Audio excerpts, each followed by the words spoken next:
Située au bord du fleuve Zaïre, la ville de Kinshasa, anciennement Léopoldville, est habitée par une population dont la moitié est âgée de moins de 20 ans et qui est passée de 400 000 à 3 millions d'habitants depuis 1960, date de l'indépendance. Kinshasa, qui vient de fêter cette année le centenaire de sa fondation, comprend 24 zones coupées et solides.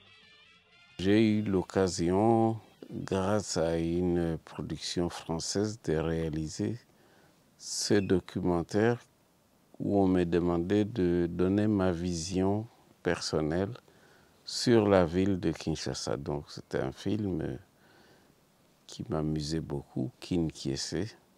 J'ai eu l'occasion par ce film d'aller au FESPACO et j'ai eu la bonne surprise de recevoir le prix du meilleur documentaire. C'est le festival qui m'a fait naître en tant que cinéaste. Ce festival a eu l'avantage d'avoir joué un rôle très important dans la diffusion des films africains à l'intérieur du continent africain et de créer des réseaux de rencontres entre les cinéastes venus de l'Afrique et des autres parties du monde où vivait la diaspora africaine.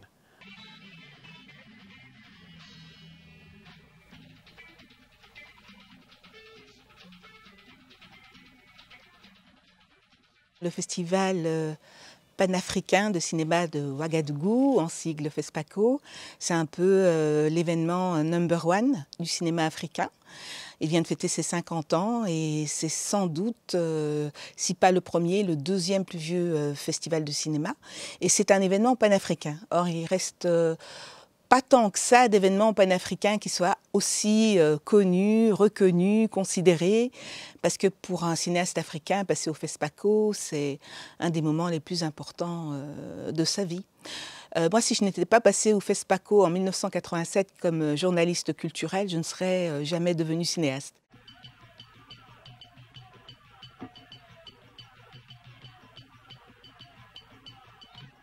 Mon histoire avec ce festival, vraiment, n'a pas été un long fleuve tranquille parce qu'il y a chaque fois eu des difficultés, soit pour y aller, soit pour envoyer des copies, etc. Mais s'agissant de mon premier film, Traversée, pour lequel je me suis rendu pour la première fois au Burkina Faso, pour y recevoir donc le prix du scénario.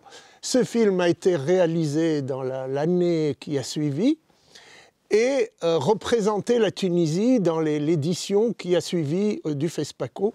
Et d'ailleurs, il y a reçu le prix de la presse. Sauf que moi-même, je n'y étais pas non plus. Donc c'est ce qui me fait dire que j'ai une succession de frustrations avec ce festival pour lequel j'ai vraiment beaucoup de sympathie, comme la plupart des cinéastes tunisiens, parce que beaucoup de cinéastes tunisiens ont été aussi découverts sur place.